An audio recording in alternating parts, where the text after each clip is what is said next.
우리 평소에 말씀을 조금이라도 읽으시는 분과 설교를 잘 들으시는 분은 오늘 본문을 읽었을 때 기시감이 들었을 겁니다.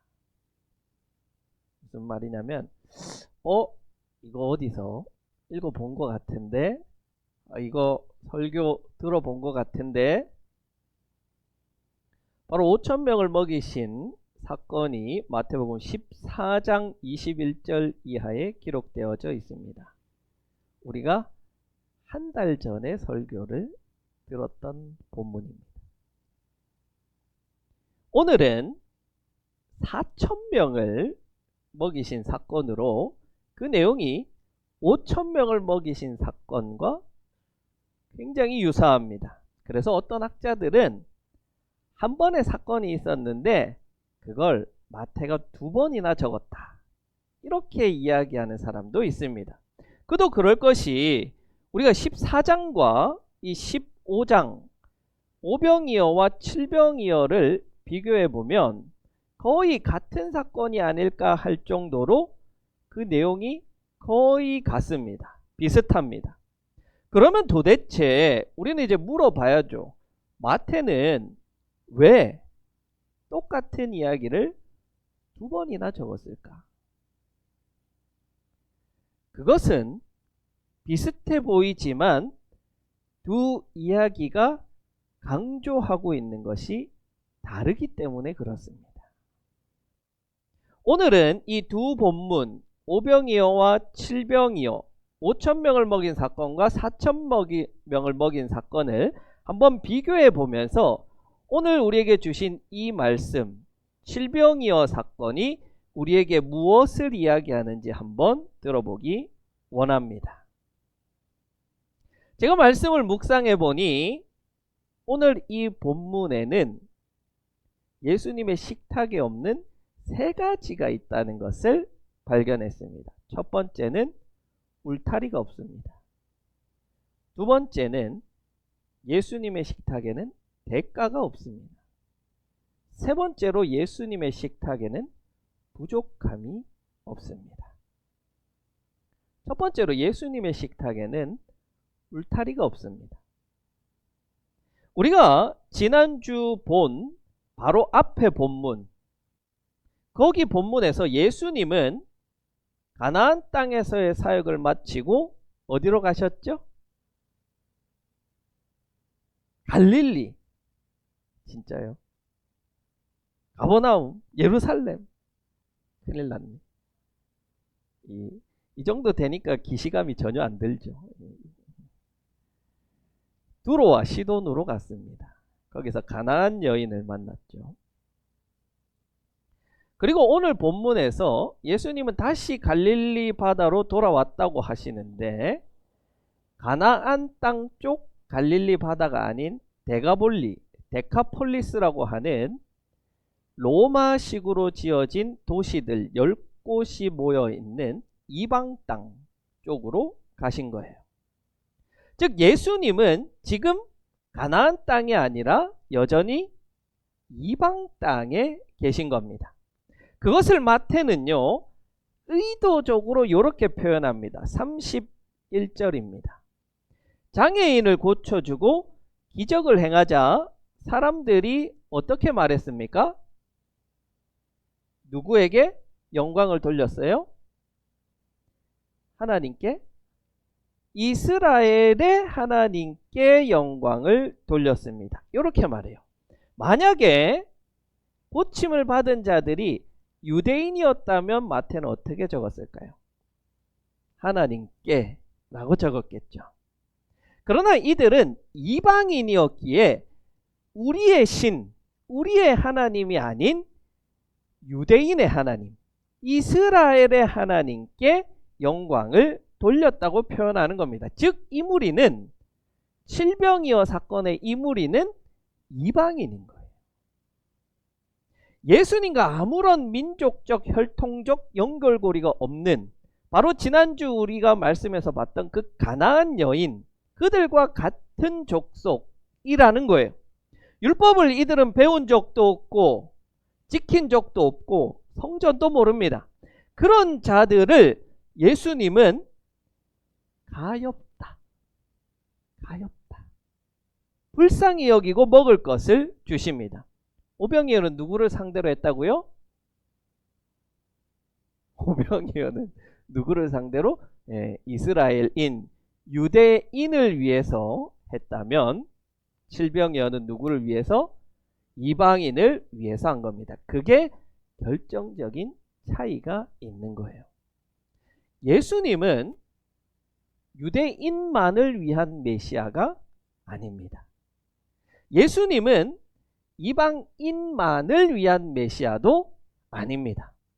저쪽 편 사람들, 이쪽 편 사람들 편을 나누어서 어느 한쪽에만 오신 분이 아니라 이쪽도 저쪽도 모두에게 오신 하나님이십니다. 예수님은 식탁의 자리에서 너는 나를 싫어하는 유대인이니까 너는 안 돼. 너는 나와 혈통적으로 다른 이방인이니까 안 돼. 울타리가 없었어요.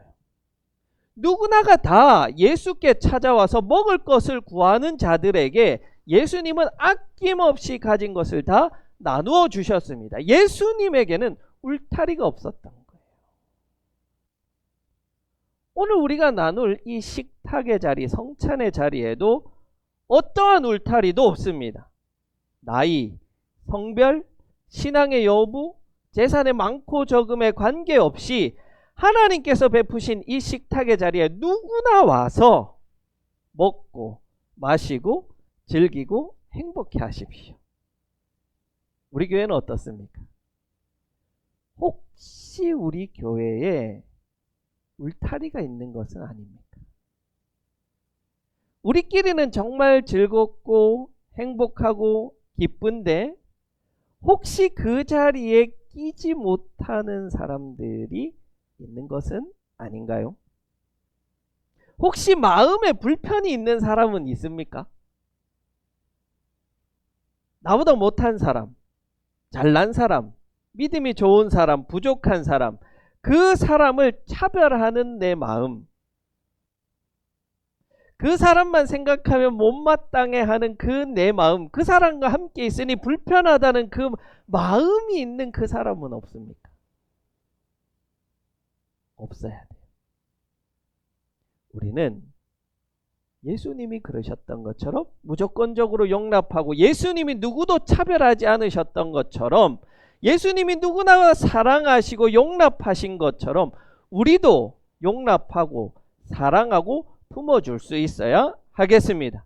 오늘 찬양으로 우리가 하나님께 영광을 돌립니다. 누구는 잘하고 누구는 못해요. 누가 잘한다는 말이에요? 누가 못한다는 말입니까? 잘하면 얼마나 잘합니까? 가수보다 잘합니까? 악기를 잘하면 얼마나 잘합니까? 프로 연주자들보다 잘해요. 우리는 다 부족해요. 다 연약해요. 다 없는 자들이에요.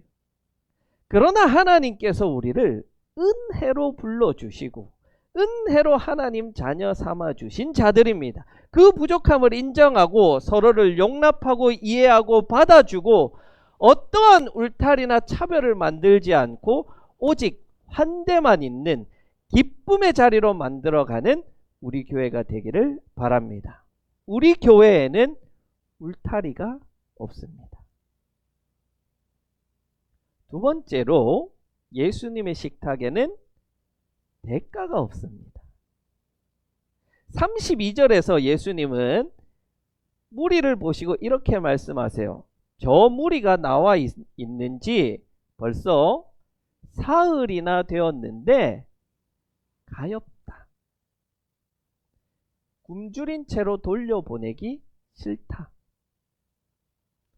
여러분, 이 가엾다는 말은 앞서 한번 헬라어로 설명드린 적이 있는데 스플랑크니조마이 들어본 적 있는 것 같죠? 있다고 하세요. 네. 스플랑크니조마이는 창자가 끊어질 듯한 고통이라는 거예요. 예수님이 그 3일 동안 먹지 못한 자들을 볼 때 창자가 끊어질 듯한 고통과 연민을 느끼신 거예요. 5천 명을 먹이실 때 14장 14절에도 스플랑크 니조마이를 제가 설교했어요. 그들을 향해서도 똑같이 창자가 끊어지는 고통을 느끼시는 거예요. 중요한 것은 이방인들이 예수님께 고침을 받기 위해서 예수님의 베푸신 그 식탁의 자리에 참여하기 위해서 무엇을 가져왔냐는 거예요. 아무것도 가지고 온 것이 없어서 그것으로 먹을 것 하나조차 구할 수 없는 상태라는 거예요. 아무것도 없습니다. 그런데 저는요, 솔직히 좀 그래요. 뭐가 그러냐? 이 많은 사람들이 예수님께 몰려들었어요. 이 사람들이 뭐를 위해서 예수님께 몰려들었습니까? 뭐를 위해서? 바로 앞에 있잖아요. 30절에서 29절에서 병고침을 얻기 위해서, 귀신 들림을 낫기 위해서, 장애를 고치기 위해서 예수님께 찾아온 거예요, 여러분. 예수님은 메시아입니다. 이렇게 찾아온 사람들이 아니라고요. 자기의 필요를 위해서 예수님께 찾아왔습니다. 자, 그러면 예수님이 고쳐주신대요. 내가 장애가 있어. 고치고 싶어. 그러면 어떻게 해야 돼요? 예수님 앞에 갈 때 뭐라도 하나 가져가야 되는 거 아니에요? 업으면 물고기 한 마리라도 들고 가야 되고, 농부라면 양파 한 망이라도 짊어지고 가야 되는 게 인지상정인데, 이 사람들은 아무것도 가지고 온 게 없어요. 그냥 온 거예요. 좀 염치가 없는 거 아니에요?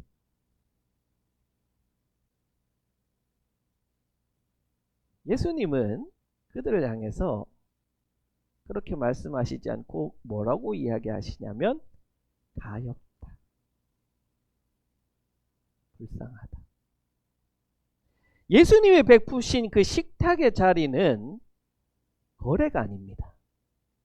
내가 무언가를 가지고 와서 예수님이 베푸신 이 식탁의 자리에 앉는 게 아니에요. 이것을 먹고 대가로 나의 무언가를 지불하는 게 아닙니다. 이 자리는 예수님의 자비와 연민과 사랑으로, 은혜로 값없이 베풀어진 가장 값진 식탁의 자리입니다. 예수님은 제자들에게 빵이 몇 개 있느냐 물어보세요. 없는 것을 탓하는 게 아니라 있는 것으로 나누어 주시는 자리라는 거예요. 지금 여기에 있는 것으로, 그것으로 시작하는 거예요. 7개의 빵과 2마리의 물고기가 전부지만 그것으로 식탁이 차려집니다. 우리가 식당에 갈 때 돈을 가져가야지요. 대가가 있어야지요. 그런데 여러분은 예수님의 식탁에 앉기 위해서 무엇을 가져왔습니까? 아무것도 안 가져왔어요. 아무것도 없어요. 이방인들이 빈손으로 예수님을 찾아와서 그냥 그 자리에 앉아서 먹고 마신 것처럼 우리도 빈손으로 앉아 있어야 되는 거예요. 그것이 예수님의 식탁입니다. 이 식탁에 앉기 위해서는 착한 일을 할 필요도 없고, 율법을 지킬 필요도 없고, 내가 이 떡을 받기에 합당한 자냐 아니냐를 따질 필요가 없습니다. 예수님의 식탁에는 대가가 없기 때문입니다. 그저 받아들이십시오. 그저 감사로, 아멘으로 먹으십시오. 주님께서는 여러분에게 그렇게 모든 것을 값없이 은혜로 거저 베풀어 주십니다. 그래서 우리도 그렇게 베풀어야 됩니다. 아무런 대가를 바라지 않고, 아무런 기대하지 않고, 주님이 우리에게 주신 것처럼 우리 교회도 대가 없이 나누는 주님을 닮은 제자 공동체가 되어야 합니다. 우리 북삼 초대교회는 대가를 요구하지 않습니다. 세 번째로 예수님의 식탁에는 부족함이 없습니다. 37절에 보니까 사람들이 배불리 먹고 남은 것을 모았더니 몇 광주리가 되었대요? 7광주리가 되었다고 합니다. 오병이어 사건에서는 5,000명이 먹고 몇 광주리가 남았을까요? 예, 이제 좀 기억나는가 보시네. 12광주리가 남았습니다. 12은 땡. 12은 이스라엘 12지파를 가리킵니다. 상징하는 거예요. 성경에서 7은 완전수죠. 7은 4와 3이 더한 것입니다. 3은 하나님의 숫자죠. 삼위일체 하나님. 4는 거기서 하나를 더한 사람의 숫자입니다. 그래서 이 7은 온전한 수, 완전한 수고 모든 것을 포함하는 것을 말합니다. 모든 민족을 가리키는 것이에요. 그런데 재미있는 것은요, 바구니의 종류도 달라요. 우리 성경은 똑같이 광주리, 바구니라고 기록하고 있지만 서로 쓰인 헬라어가 다릅니다. 5,000명을 먹을 때 남은 것은 헬라어로 코피노스라고 기록하고 있어요. 코피노스. 유대인들이 쓰던 버들고리 광주리래요. 4,000명 때 남은 것은 스피리스라는 광주리예요. 이방인의 지역에서 쓰는 이방인들의 광주리라는 거예요. 이게 어디에 나오냐면 사도행전 9장 25절에서 바울이 다메섹에서 도망칠 때 어떻게 도망쳐요? 성벽에서 내려오는데 광주리를 타고 내려옵니다. 바로 이 광주리가 스피노스, 오늘 말씀에 나오는 7광주리예요. 마태는 정확하게 알고 정확하게 기록했죠. 12광주리가 가득 찼습니다. 유대인에게 하나님이 베푸시는 은혜, 예수님께서 베푸시는 은혜가 흘러 넘치도록 예수님께서 잔치의 자리를 마련해 주셨습니다. 7광주리가 가득 찼어요. 온 세상을 채우고도 남을 만큼 예수님은 넘치는 은혜의 자리를 마련해 주신 겁니다. 2마리의 물고기와 5개의 빵, 오늘 본문에서는 7개의 빵으로 예수님은 나누어 주셨어요. 시작하셨습니다. 택도 없죠? 말도 안 되죠? 그런데 먹고 나니까 12광주리, 7광주리가 남았습니다. 예수님의 식탁에는 부족함이 없습니다. 부족하게 시작하더라도 그 식탁을 지나고 나면 부족함이 사라져 버려요. 부족함을 느낄 수가 없습니다. 충만합니다. 만족합니다. 충분합니다. 배고프지 않게 충만하게 역사하시는 주님의 그 식탁의 은혜를 날마다 경험하는 여러분들이 되시기를 바랍니다. 오늘 우리가 거행하는 이 성찬은 어디에서 왔을까요? 예수님이 죽으면서 12제자에게 베푼 그 만찬의 자리일까요? 아니에요. 오늘 본문 36절에 보면 예수님은 감사 기도를 드리고 떼어서 나누어 주십니다. 이게 성찬의 언어예요. 감사 기도하고 떼어서 나누어 주시는 것. 이게 성찬이에요. 오늘 우리의 성찬은 바로 예수님께서 그 황량한 들판, 아무것도 없는 그 들판에서 이방인들에게 값없이 나누어 주시던, 그 부족함 없이 대가 없이 나누어 주시던 그 식탁의 자리가 오늘 이 자리에서 행해지는 겁니다. 이 식탁에는요, 울타리가 없습니다.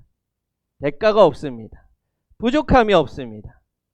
그런데 만약 혹시라도 내 마음 가운데 울타리가 쳐져 있지는 않은지, 예수님의 값없는 은혜를 돈 몇 푼의 값어치로 살려고 하는 것은 아닌지, 내게 주신 이 풍성한 식탁이 부족하다고, 형편없다고, 불평하고 불만했던 것은 아닌지 주님의 식탁 앞에서 자신을 돌아볼 수 있기를 바랍니다.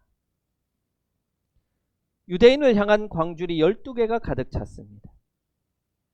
이방인을 향한 광줄이 7개가 가득 찼습니다.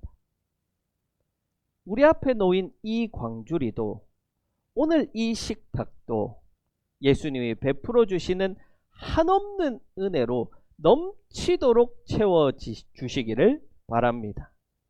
오십시오. 드십시오. 누리십시오. 주님께서 베푸시는 이 은혜를 값없이, 편견 없이, 부족함 없이 받아 누리는 북삼 초대교회 성도들이 되기를 간절히 축원합니다.